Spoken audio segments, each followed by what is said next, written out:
honor to be with Secretary General Stoltenberg, NATO. This is our first meeting, my first meeting of this trip, but we've met many times. I think he's doing a fantastic job. I'm a big fan. His contract was extended. I was very happy about that, but you really are. You're doing a fantastic job. We appreciate it. I think the Secretary General will tell you that through some work and some negotiation, we've increased the budget of countries other than the USA because we're paying far more than anybody else and far more even as a percentage of GDP. But we've increased the numbers that other countries are paying by $130 billion. It was going down for close to 20 years. If you look at a chart, it was like a roller coaster down, nothing up. It was going on for a long time. You wouldn't have had a NATO if you kept going that way, and now we've really increased it incredibly well, and I'm happy to have helped. But the Secretary has been looking to do that for a long time, and I can tell you he's very happy about it. And just generally, we're going to have a very big couple of days. I believe we're going to have a tremendous couple of days, but very big, very important. We have tremendous spirit as it pertains to NATO, I would say, except perhaps for one country. And we'll be talking to that one country. We'll see how it works out. And actually, the one country has a couple of points, but those points are very devastating to NATO. But we'll find out about that during the next 2 days. And with that, I'd like to introduce the Secretary General. Say a few words, please. Thank you so much, Mr. President. It's good to see you again, and I'm looking forward to celebrate the 70th anniversary of our alliance together with all the other leaders today and tomorrow. We are making real progress, most importantly on burden sharing, and your leadership on defense spending is having a real impact. Since 2016, Canada and European allies have added 130 billion more to their defense budgets, and this number will increase to 400 billion US dollars by 2024. This is unprecedented. This is making NATO stronger, and it shows that this alliance is adapting, responding when the world is changing. We will, of course, also address a wide range of other issues, including the fight against terrorism, arms control, our relationship with Russia, the rise of China, and NATO is the most successful alliance in history because we have been able to change when the world is changing. That's exactly what we are doing again, and the fact is that we are doing more together in this alliance now than we have done for many decades. So once again, thank you for your leadership and your strong commitment to NATO. I loved your statement that we're able to change when the world is changing, and you do have to do that. Your original mission was somewhat different than it is now. Today, the world is a lot different than it was back then. But that's a very profound statement, that it's a statement that everybody has to understand is very, to me, very important. Okay, thank you very much, everybody. Mr. President, you're here in London. Are you going to be seeing Prime Minister Johnson, and do you have any thoughts on the upcoming elections? I have no thoughts on it. It's going to be a very important election for this great country, but I have no thoughts on it. I will be meeting with him, yes. When will that be? I don't know. I have the schedule over here. I have many meetings. I have meetings set up with lots of different countries. What's your answer to President Macron's criticism about NATO, saying that it is brain dead? Who said that? President Macron. I know, and then Turkey responded by saying that he was brain dead, which is interesting. Now, NATO serves a great purpose. It got to be unfair for the United States because the United States was paying a disproportionate amount. And I heard that President Macron said NATO is brain dead. I think that's very insulting to a lot of different forces, including a man that does a very good job in running NATO. No, it has a great purpose, especially with the fact that NATO is becoming much more flexible in terms of what it looks at. But I was very surprised. I'd like to ask you, what did you think? He made a statement about NATO being brain dead. What did you think? Well, that's not the case, because actually NATO is active, NATO is agile, NATO is adapting, and we have just implemented the largest reinforcement of our collective defense since the end of the Cold War, with high readiness of our troops. For the first time in our history, we have combat-ready troops in the eastern part of the alliance. European allies and Canada are investing more, also in high-end capabilities, and we are stepping up the fight against terrorism, and we are, as an alliance, for the first time also addressing the security implications of the rise of China. So the reality is that this alliance have proven once again to be able to adapt to change, responding to a changing world. So that's the reason why we are a success, the ability to change when the world is changing. It's a tough statement, though, when you make a statement like that. That is a very, very nasty statement to essentially 28, including them, 28 countries. I think that, you know, you have a very high unemployment rate in France. France is not doing well economically at all. They're starting to tax other people's products, so therefore we go and tax them. It's just taking place right now in technology, and we're doing their wines and everything else. And it's a very tough statement to make when you have such difficulty in France. You look at what's happened with the yellow vests, or you look at what's going on during certain parts of their season. They've had a very rough year. And you just can't go around making statements like that about NATO. It's very disrespectful. Mr. President, the Department of Justice Inspector General's report is due out soon, and it's been reported that the Attorney General disagrees with that conclusion. Do you agree with Attorney General Barr? Well, I just don't know. I just don't know. I haven't seen it. I purposely stay out of it. And we have a great Attorney General. He's a very fair man. He's a great gentleman. He didn't need this job. He took this job because he wanted to do something great for the country. As you know, he was a very successful man. Picked a great company to work when he left. As you know, he picked a great company to work for. But he's a very successful man, didn't need the job. He's doing a great job. I have not seen the report. Perhaps he's read the report. I think he was quoted incorrectly. I do believe that, because I'm hearing the report is very powerful, but I'm hearing that by reading lots of different things, not from inside information, it's really from outside information. I think all we have to do is wait. Is it going to be released on Monday or so? I think we have to read it, and we have to see it. But I hear there's a lot of devastating things in that report, but we'll see what happens. Look, we have a few days to wait. We've been all waiting a long time. I do think the big report to wait for is going to be the Durham report. That's the one that people are really waiting for.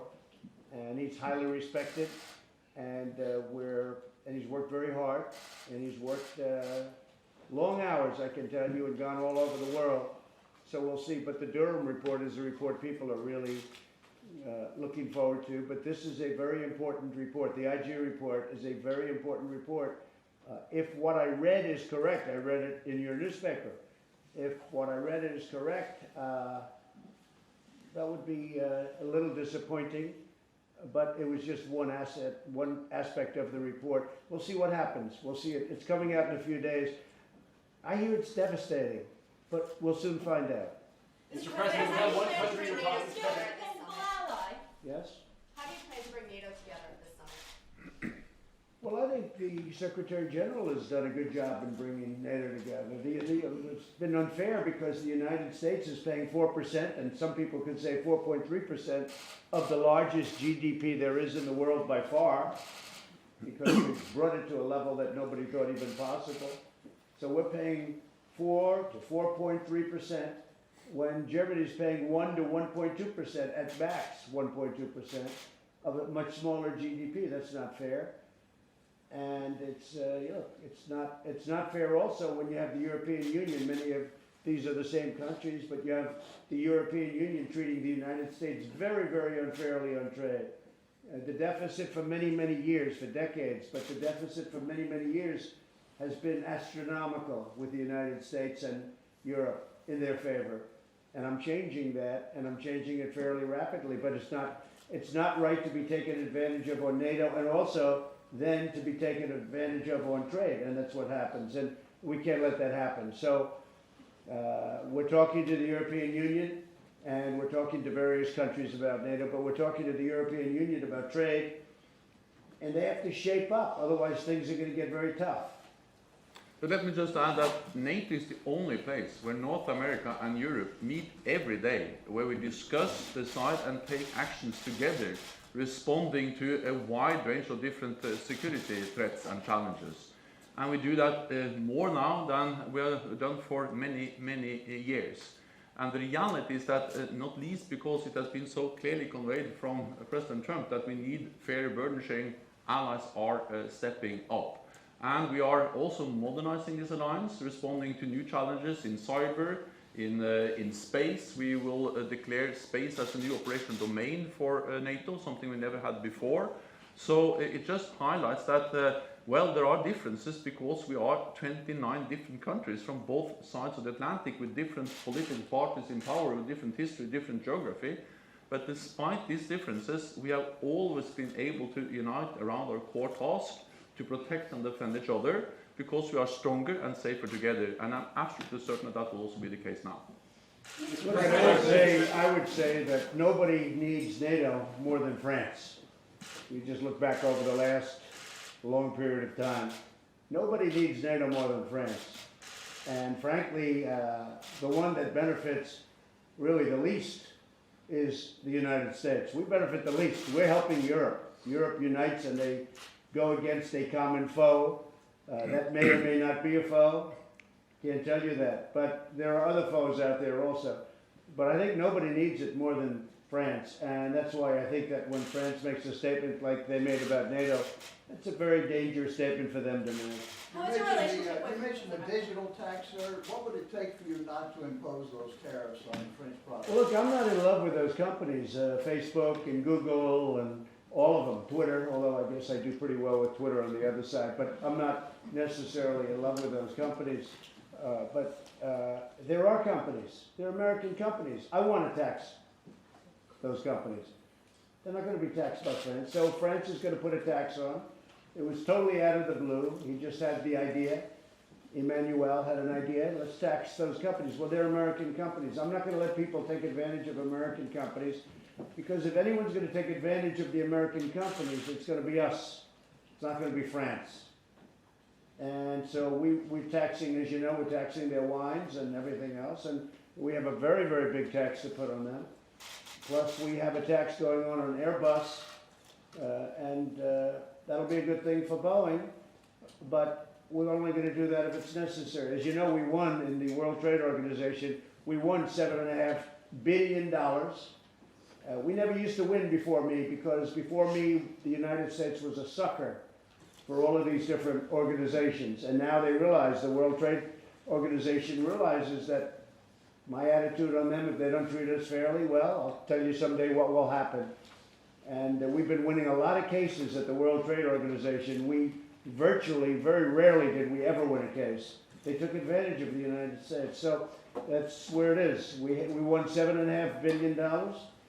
And if France puts a tax on our companies, again, these are companies that are against, they were against me if I read the papers correctly. I don't know why they were against me, but they were against me. They're supposed to be very powerful, and yet I won. So maybe they're not so powerful.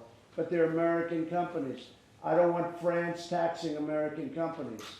If they're going to be taxed, it's going to be the United States will tax them. Okay? And why are you staying out of the British election, sir? Are you making a Because I don't want to complicate it. I can, look, I've won a lot of elections for a lot of people.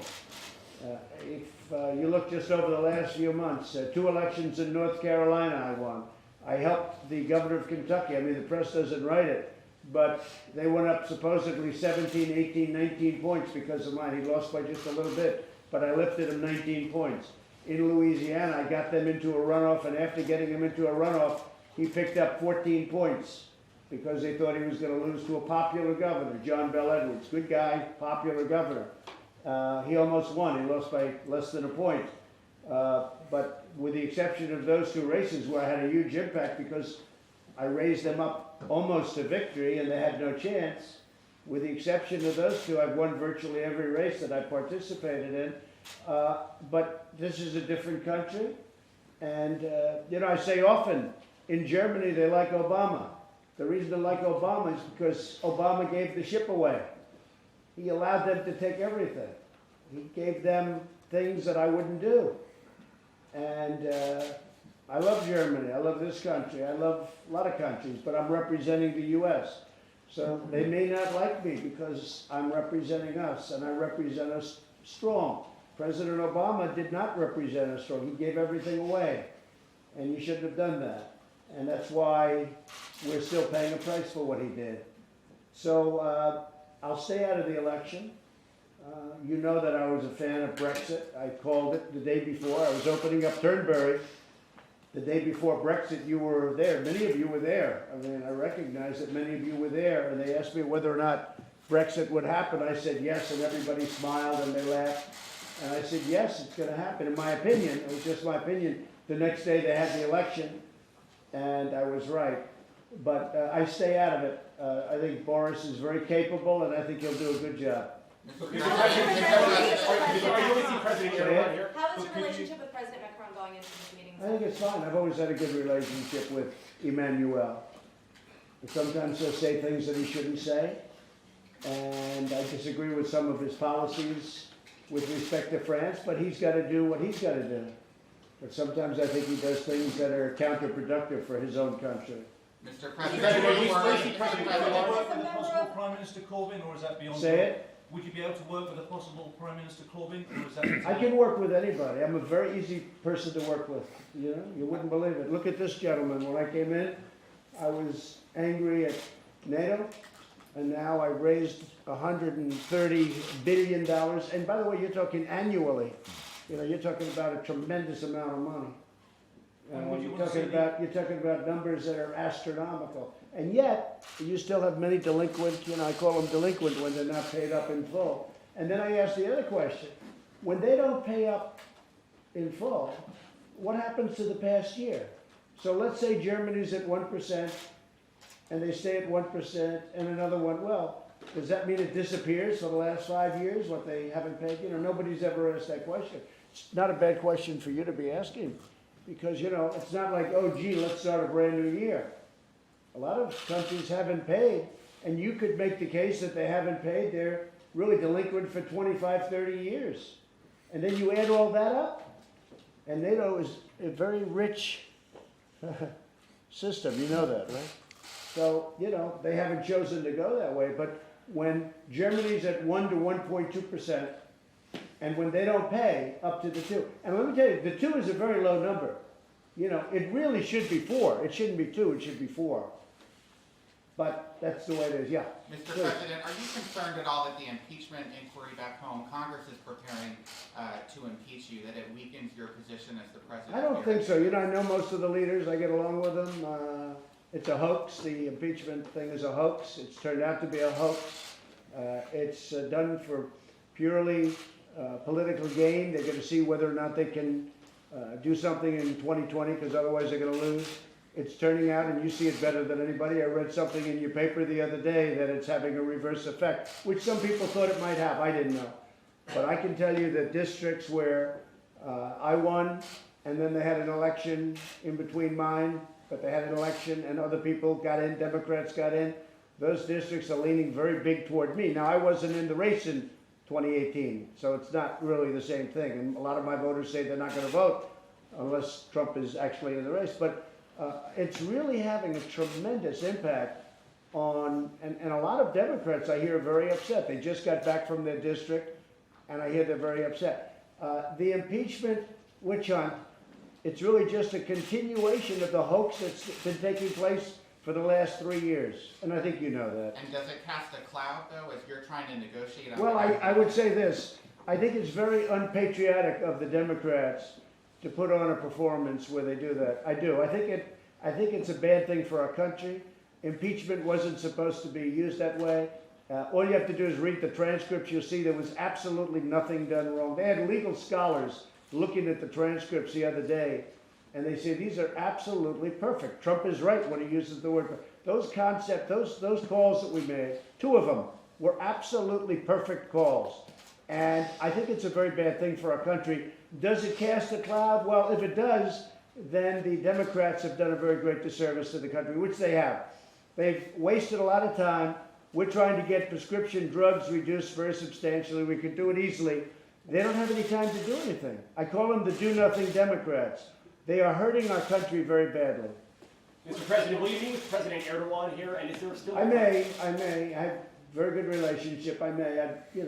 It could be, I don't know if it's on the schedule, but if it isn't, I would. And is there still a place for Turkey in NATO after its invasion of Syria a couple weeks ago? Well, I'd have to ask the other countries. I mean, I have my own views, but I wouldn't say it here. Good relationship with Turkey. We left their border. We've been on their border long enough. They're doing just fine on their border. We kept the oil. I kept the oil. The only people we have over there now, we have a small group that are fighting the remnants of ISIS because they pop up again and we put them down. We've defeated the ISIS caliphate. Nobody thought we could do that so quickly. I did it very quickly. When I came in, it was virtually 100%, and I knocked it down to zero. But it pops up every once in a while. So we have a very small group there, and we're doing it with others, in all fairness. But importantly, we kept the oil. And the oil is what fueled ISIS. That's what fueled them. That's what gave them the economic strength to do what they did. And of course, we killed al-Baghdadi. And we also killed his second. So that was very important because he was trying to reform ISIS. Mr. President, should the National Health Service be on the table in trade talks with the United Kingdom? Say it? Should the National Health Service be on the table in trade talks? No, not at all. I have nothing to do with it. Never even thought about it. Honestly, we have enough. Look, we are going to have a great healthcare system. We're doing great healthcare work. We've got things really running well. And if we get elected, if we take the House, keep the Senate, keep the White House, we'll have phenomenal healthcare. But right now, we've made it very good. And we have 180 million people on plans that they absolutely love, private plans that they absolutely love. But in this country, no, they have to work that out for themselves. We have absolutely, I don't even know where that rumor started. We have absolutely nothing to do with it, and we wouldn't want to. If you handed it to us on a silver platter, we want nothing to do with it. There's some talk of, among lawmakers, of censuring you instead of impeachment. What do you think about that? Unacceptable. I did nothing wrong. I heard about it. Now they want to go to censure because they have no case for impeachment. So they want to go to censure. I don't want them to go to censure. I did nothing wrong. I don't mind being censured if you do something wrong. I did nothing wrong. I had a great conversation, very respectful conversation with the president, a good person, by the way, with the president of Ukraine. It was flawless. People have analyzed it from 15 different ways. It was flawless. You know, there were many people on that line, including the Secretary of State. And one person, two people had a complaint, and you take a look at those two people and you tell me, but many people, and I know there were many people on the line. I mean, there's always a lot of people. When you speak to a head of state, not only our people, they had people also, many people probably. No, I wouldn't be happy with that at all. No, to me, it's unacceptable. I did nothing wrong. You don't censure somebody when they did nothing wrong. They're in search of a crime. That's what they are. Do you see a greater divide? They're what you call an investigation in search of a crime. There was not only wasn't there a crime, it's not even a word that should be used. I had a very, very good conversation with the head of Ukraine. And by the way, yesterday he came out again and reaffirmed again that we had a very, very respectful, good conversation, that President Trump did nothing wrong. He doesn't even really understand what's going on over here. They look at us like, is this country crazy? The Democrats have gone nuts. They're crazy. And it's very bad for our country. How- Do you how see a thoroughly greater did you- divide between the US and Europe now in NATO? Say it? Do you see a greater divide in NATO between the US and the rest of No, Europe? not with us, but I do see France breaking off. I'm looking at him and I'm saying, you know, he needs protection more than anybody, and I see him breaking off, so I'm a little surprised at that. How sir will you convince Dependable the, ally or a dependable member of NATO, and when will you bring sanctions against them? But the first part of your question, say it again? Thank you. Is Turkey a dependable member of NATO, and when will you bring sanctions against them for buying Russian S-400 missiles? Well, it's a country that I happen to have a good relationship with. We did a deal that everybody was very critical of, and now they're saying it works. I read a couple of stories just 2 days ago that, wow, that deal that Trump did with Turkey, because I want to get our soldiers out of there. I don't want to be policing a border that's been fought over for 2,000 years. I want to get them out, but I wanted to keep the oil. And now they're saying that was a great deal that Trump made. Took a lot of heat over that deal, No, I think that as far as I'm concerned, I like Turkey, and I get along very well with the president, and I would hope that he's a very good member of NATO, or will be, but we'll see what it is in the future. Could I ask you that question? Yes, but Turkey is an important NATO ally, and you can just look at the map. Bordering Iraq and Syria, the only ally that borders that part of the world. And Turkey has been enormously important in our joint efforts to fight ISIS, Daesh. We have been able to liberate in the US-led coalition to defeat ISIS all the territory that ISIS controlled just a few months ago, and more than 8 million people that were under ISIS control. And we have done that not least by using infrastructure bases in Turkey. So in the fight against ISIS, Turkey has played a key role. Then many allies have expressed their concern about the Turkish military operation into northeast Syria. But following the agreement between the United States and Turkey, when Vice President Pence went to Ankara, we have seen that Turkey has stalled its military operations in northeast Syria, and we have seen a significant reduction in violence. And now we have to build on that and try to find a political solution to the crisis in Syria. Let me also add on the question about Europe and North America.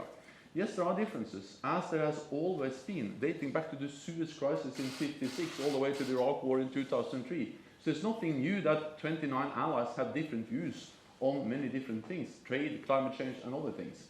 But again, the strength of NATO is that despite these differences, we have proven again and again able to unite around our core task to protect and defend each other.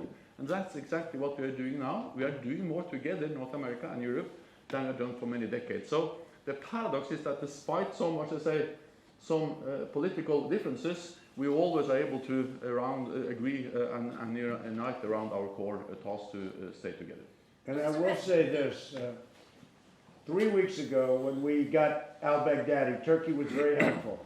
We flew over areas that were totally controlled by Turkey and the Turkish military. We said we're coming. They absolutely were very supportive, actually. We didn't tell them what we were doing and where we were going. Turkey could not have been nicer, could not have been more supportive, and that's important. And I wanted to say that in keeping the oil, ISIS was trying to, as you know, regain control of the oil. And we have total control of the oil. And frankly, we had a lot of support from a lot of different people. But right now, the only soldiers we have essentially in that area are the soldiers keeping the oil. So we have the oil, and we can do with the oil what we want.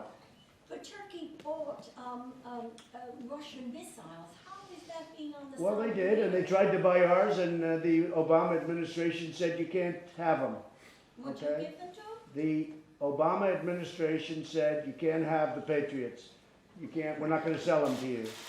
And they said that a number of times, and then Turkey went out and bought the Russian missile. So we'll see what happens. We're still talking about it. But they wanted to buy the Patriots. They tried to buy the Patriots. I think most of you know that. And they were shut off from buying the Patriots. They were not allowed to buy it. So that puts him in a bind also. But the Russian system will not be integrated into the integrated NATO air and missile defense systems, because these Russian systems cannot work together with the rest of the NATO systems, of course.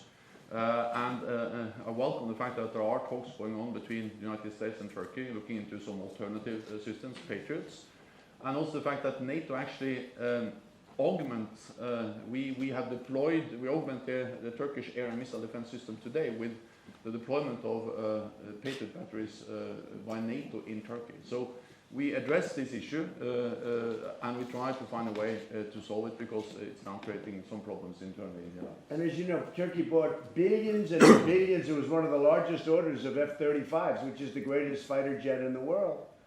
And all they're going to do now is go to another country, whether it's Russia or China.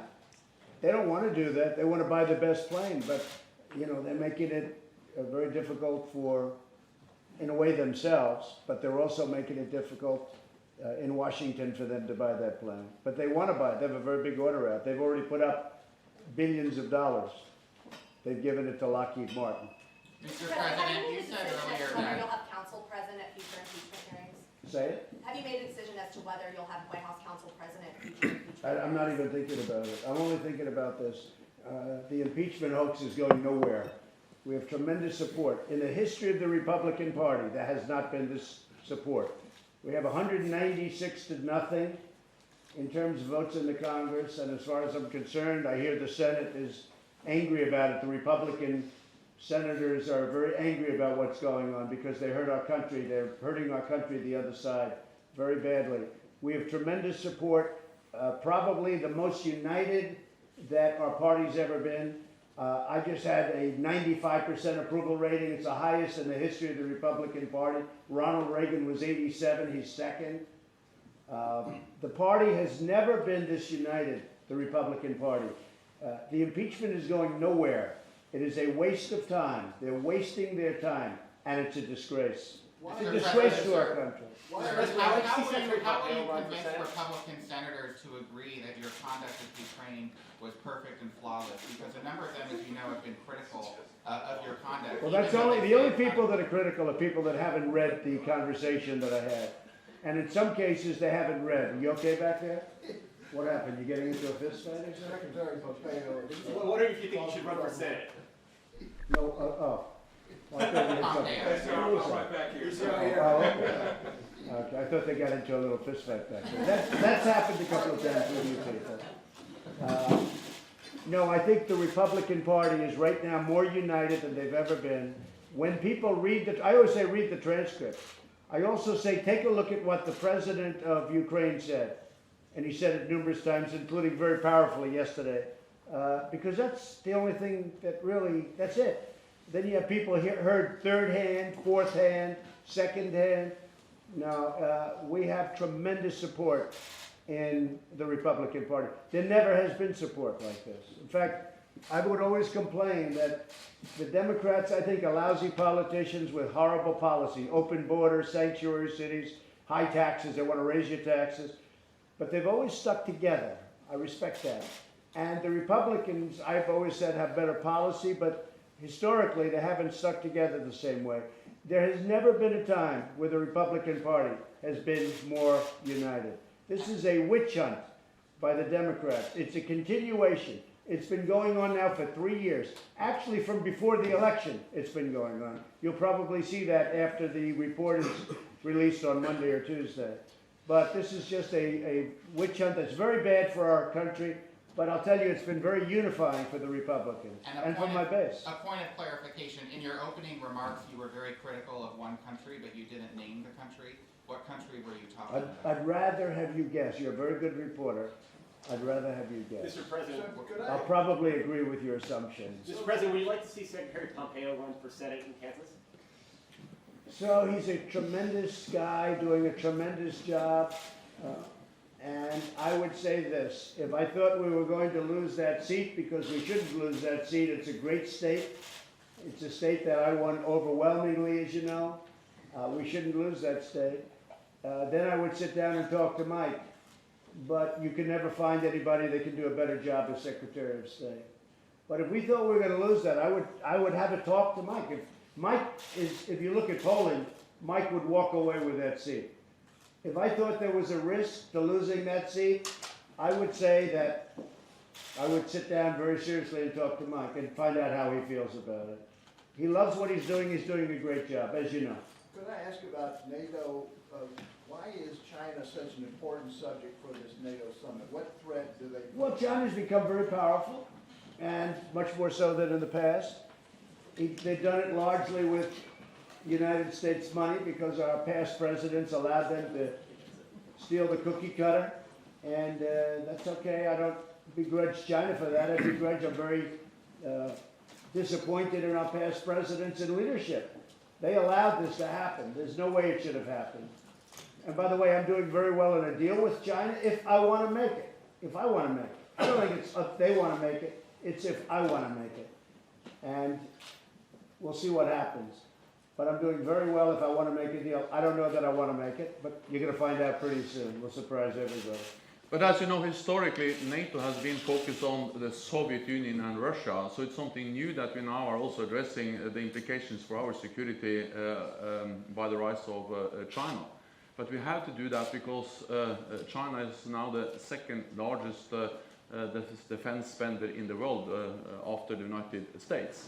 They recently displayed a lot of new advanced military weapon systems, including new intercontinental ballistic missiles able to reach the whole of Europe, the United States, hypersonic weapons, gliders, and they also deployed hundreds of intermediate range missiles that would have violated the INF Treaty if China had been part of that treaty. It's not about moving NATO into the South China Sea, but it's about taking into account the fact that China is coming closer to us. We see them in the Arctic, we see them in Africa, we see them investing heavily in European infrastructure, and of course we see China in cyberspace. So the rise of China, there are some opportunities, but also some challenges, and we need to face them together. And I think it's a good thing that Europe and North America do that together. Because together, North America and Europe, we are 50% of world GDP and 50% of the world's military might. So as long as we are together, we are bigger and stronger than any other potential adversary. And I think that's important because it's a very different NATO. I mean, this has become, I really think since I've joined, since I've come in, we have a very good relationship. This used to be a NATO on one country. They didn't even talk about anything else. And now, really, we are looking at all over the world because there are, you know, the world changes. 70 years it is, it's a long time, and the world has changed a lot. And I don't think, frankly, before us that NATO was changing at all with it. And NATO is really changing right now. So it's a different NATO. It's covering a lot more territory. It's covering hot spots. It's covering a lot of things that were never even contemplated or thought of even 5 years ago. If you go back 5 years, they wouldn't even be thinking about the things that we're doing now. So, and I've become a bigger fan of NATO because they've been so flexible. If they weren't flexible, I think I would probably be not so happy. But they are very flexible, and this gentleman is doing a great job. Are you still planning to come to Germany? I will come to Germany, sure. Love Germany. Love the people of Germany. Mr. President, why has North Korea continued its nuclear program despite the Well, we'll see. I have confidence in him. I like him. He likes me. We have a good relationship. We'll see. We'll see what happens. He definitely likes sending rockets up, doesn't he? That's why I call him Rocket Man. But we have a very good relationship, and we'll see what happens. It may work out, it may not. But in the meantime, it's been a long time. President Obama said it's the #1 problem, and it would have been war. You'd be in a war right now if it weren't for me. If I weren't president, you'd be in a war right now in Asia, and who knows where that Mr. leads. President, That brings in a lot of other countries.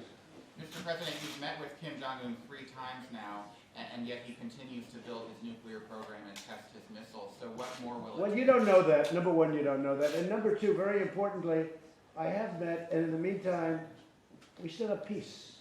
We have peace. And at least speaking for myself, I have a very good personal relationship, and he has with me.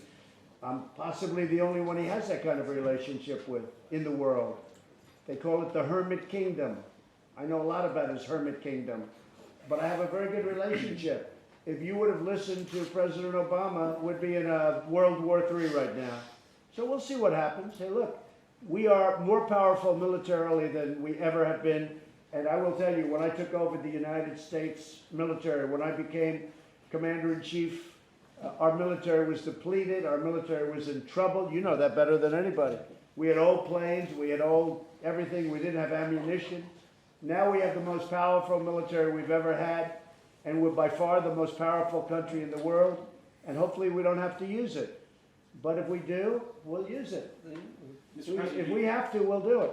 But you know, my relationship with Kim Jong-un is really good, but that doesn't mean he won't abide by the agreement we signed. You have to understand, you have to go and look at the first agreement that we signed. It said he will denuclearize. That's what it said. I hope he lives up to the agreement, but we're going to find out. Now, in the meantime, we're working with South Korea because it's burden sharing. And we're spending a tremendous amount of money to protect South Korea. And we think that it's fair that they pay substantially more. Last year I asked them to pay more, and they agreed. Nobody knows this. I'll say it now, I think, for the first time. But they agreed to pay approximately $500 million a year more for protection. It's $500 million. Now, we only had a month or two before the budget ended, so they said no, no, no. And, you know, they're very good business people. You see how they do on trade. But they agreed to pay almost $500 million a year more. That got them up to $1 billion, close to $1 billion. It's a lot of money. I did that with a number of phone calls and a meeting. Now we're negotiating for them to pay more because the United States is paying a lot of money to protect South Korea. And we think it's fair that they pay up and pay more. We have a very good relationship, but we think it's fair that they pay more. I'm not sure if anybody knows. Did you know about the $500 million that they agreed to pay more? No, sir. Could you tell us more about it? Yeah, I met with them 6, 7 months ago, maybe a little bit longer than that, and I said, you're not paying enough. It's not fair. They were paying they were paying less than $500 million a year, and it costs us billions. And I said, it's not fair. We do a great job. We have 32,000 soldiers there. It costs us, you know, many times what you're paying, and you have to pay up. And they said, again, in a very good way, very fine negotiation. And they were very close to being at the end of their budget. And we agreed to $500 million more, almost, around $500 million. And that got them up to close to $1 billion from 500 million, really less than 500 million, which has been that number for many, many years, decades. And I got 500 million more a year. So it's 500 million a year is a lot of money, but it's still substantially less than it costs. So now we're in a negotiation for them to pay more. And they can do that because they're a very rich country. And is it You didn't know about that, did you? No, that's interesting. I wonder if I'll get a good story for that. I don't think so. Do you believe it's in America? I don't get good stories. Is it in America's national security interest to continue to have all of those troops in the Korean Peninsula, in the region? It can be debated. I can go either way. I could make arguments both ways, but I think I do think this. I think if we're going to do it, I think it's, you know, they should burden share more fairly. It's not fair for the United States to defend many countries, not only that country, but many countries and they're rich countries. I could tell you there's 5 other countries that I've had the same conversation with. You know, Saudi Arabia, we move more troops there, and they're paying us billions of dollars, okay? You never heard of that before. You've never heard of that in your whole life. We move troops so we pay nothing. And people took advantage, and the world took advantage of us. But we do. We have a good relationship with Saudi Arabia, but they needed help. They were attacked. And as you saw, we just moved a contingent of troops, and they're paying us billions of dollars. And they're happy to do so. The problem is nobody ever asked them to do it until I came along. Nobody ever. Obama didn't ask. Bush didn't ask. Clinton didn't ask. Nobody asked.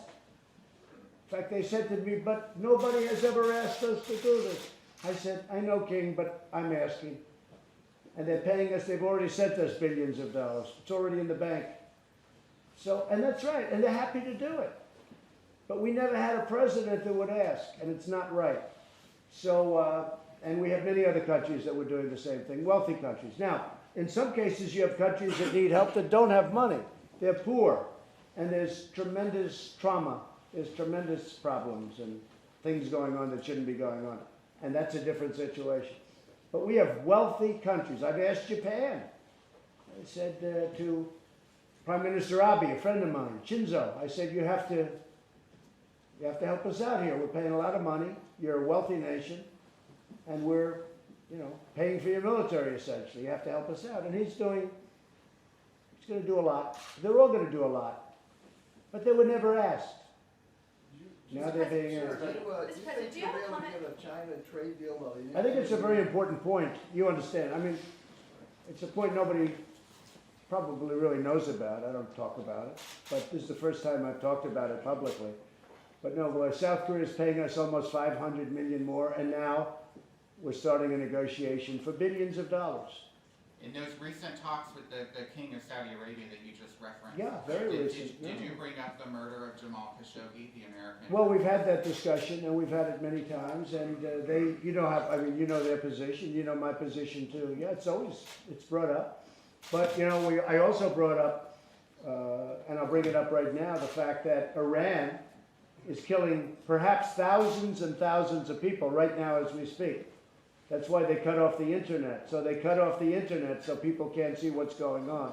But thousands of people are being killed in Iran right now. And frankly, I don't know how you get in there. I don't know how you do your business, but the press ought to get in there and see what's going on. Because the word is that thousands of people are being killed in Iran that are protesting. You're hearing that too. Mr. President, Not is there just, anything you do about it? not just small numbers, which are bad, big numbers, which are really bad, and really big numbers. Mr. President, is there something you want to do about that, about those killings in Iran? Is there anything more that you can do that the United States can do? Well, I'd rather not say right now. But I think it's a terrible thing, and I think the world has to be watching. But many people are being killed. You're hearing that too. Many, many people are being killed in Iran right now for protesting, for the mere fact that they're protesting. It's a terrible thing. Harry Dunn's family is demanding that the U.S. diplomat's wife return to the U.K. Will you do that? You're talking about the woman who had the accident with the young man on the motorcycle? Yes, sir. Well, you know, I had his parents up, and they're lovely people. And I've spoken to the woman who works for government, who has diplomatic immunity, and we're trying to work something out. Mr. President, The China trade deal, sir, do you think you'll be able to get it by the end of the year? Is that your goal? Let me tell you, the China trade deal is dependent on one thing. Do I want to make it? Because we're doing very well with China right now. And we can do even better with a flick of a pen. And China's paying for it. And China has the worst year by far that they've had in 57 years. So we'll see what happens. But we're doing very well right now. And I gave the farmers, as you know, $28 billion and had a lot left over. Because the farmers were targeted by China. I gave them $28 billion over a 2-year period. And that got them whole. That was everything that China took out. I gave them from the tariffs that China paid us. And I had billions left over, many billions left over. So you don't really have a deadline? I have no deadline now. Mr. President, Mr. President, are you concerned In about some ways, I think it's better to wait till after the election. You want to know the truth? I think in some ways it's better to wait till after the election with China. But I'm not going to say that. I just think that. I just tell you. In some ways, I like the idea of waiting till after the election for the China deal. But they want to make a deal now, and we'll see whether or not the deal's going to be right. It's got to be right. Look, China's been ripping off the United States for many, many years. Again, because of leadership or lack of leadership, or it wasn't their thing. It's like I told you about the military and the kind of money we're taking in. And you know, every one of these countries, these are rich countries I'm talking to, they would always say, but nobody has ever asked us to do that. Like, therefore, why should we do it now? I said, well, they haven't because they were foolish, but I am.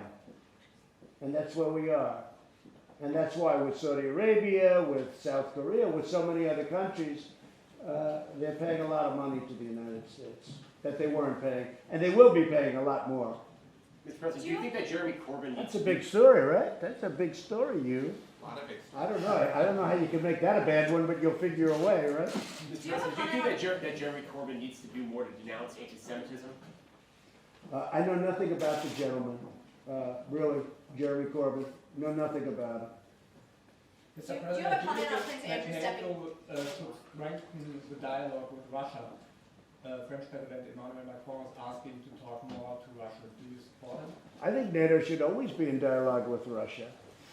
I think you can have a very good relationship with Russia. I don't think that there's any problem at all with the Secretary General speaking with Russia. I think it's a very important thing to do. And actually, we are talking to Russia because I strongly also, as the president, believe in the importance of having dialogue with Russia. Russia is our biggest neighbor. Russia is there to stay, and we will strive for a better relationship with Russia. But we do that based on what we call the dual-track approach by NATO. We have to be strong. We have to provide a credible deterrence and defense, combined with dialogue. So for us, it is deterrence, defense, and dialogue. And that's exactly what we are doing, especially when it comes to arms control. We need to avoid a new arms race.